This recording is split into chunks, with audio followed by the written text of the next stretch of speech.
think I'd ever known anybody even been in prison, so I had no idea what to expect. And when we went there, and they had the session, but at the close of the session, they had the group circled up and holding hands and praying and singing Amazing Grace. And for some reason, the Spirit just encompassed me right then, and it just was something I had never experienced before. And I said, "There's really something here," and that's how I got started in volunteering with JUMPSTART.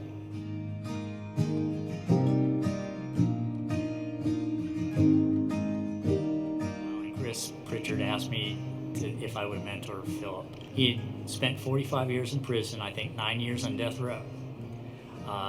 And he got out of prison, and within 2 months after being out of prison, he was diagnosed with stage 4 cancer, stomach and liver cancer.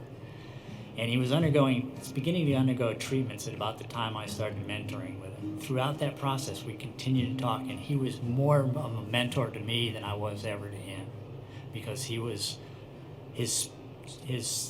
faith was so strong. About a week before he died, he was in hospice care, and he told me, and I was talking to him on the phone, he says, "You know, Jay," he says, "I've had an amazing life."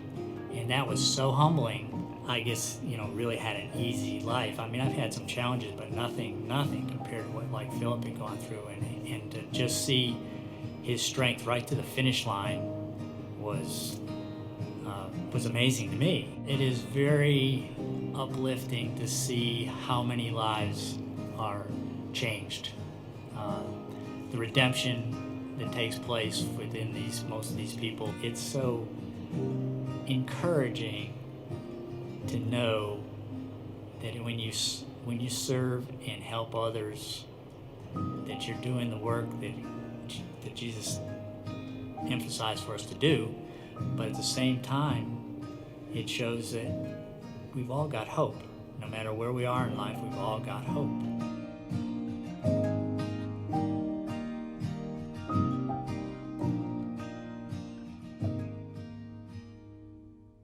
Every time I see Jay, for years now, he's been talking about what God's doing in his life and what's going on at JUMPSTART, which is just such a cool thing. And I don't know if you've noticed, but every time we have a life change story about folks who are serving in a ministry or a nonprofit that we're partnering with, usually the lead on the story, and we don't script this, it's just the way it is how much their life has been changed as a result of what they're doing, which is music to my ears, because like for us, you may not know this, but we partner with JUMPSTART, and what that means for us is we function like an equity partner. You, through your giving to our church, we invest about $130,000 plus a year with JUMPSTART. We're investing in the discipleship that they're doing. Now, they're not doing that because of our investment. They were already doing all of that. But the way we work with our partners is we come alongside people who have expertise that we do not have.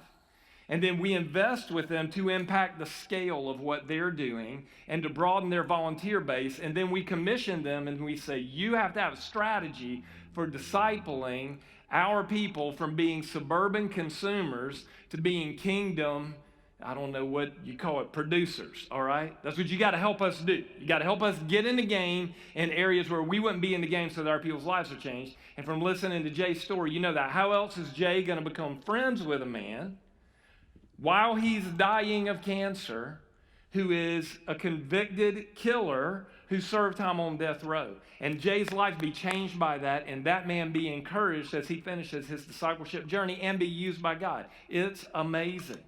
And it's happening all the time. And if you're not experiencing that, then I want to challenge you. That's why we create those partnerships, is to help you get in the game. So get in the game. Get in the game. You have opportunities to do it, both with giving and with your time.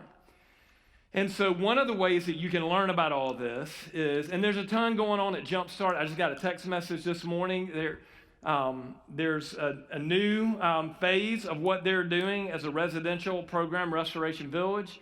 They just purchased their first 3 houses for Restoration Village today, and we're participating with them on a capital level as a church to help make that happen, and some of you are doing that as well, and that's great. That's a milestone. But one of the things that we're doing to help get connected is this joint project that we actually did between our staff and some interns and Carrie Sanders and their inside and outside program at JUMPSTART and the South Carolina Baptist Convention. So how about that for all you Southern Baptists? So we all worked together to create this resource. It's called Comeback Stories. And we're going to have an opportunity for you to be a part of virtual communities over the course of the summer where you would have some folks from JUMPSTART who are a part of that community with you and other members of our church. And you're doing devotions as you're working through these comeback stories. And they're amazing. So Philip, who was mentioned in the story, who is with Jesus beside the throne right now, very happy, I'm sure, his story is on page 22. And I want to encourage you to go online. You can go to this URL right here, gracechurchsc.org/comeback. And we have created an online resource where that book is available. You can go and read those. And then through this outreach at gracechurchsc.org, we can get you connected to have an experience in a group. That'd be a good first step for you. So I want you to take time and do that.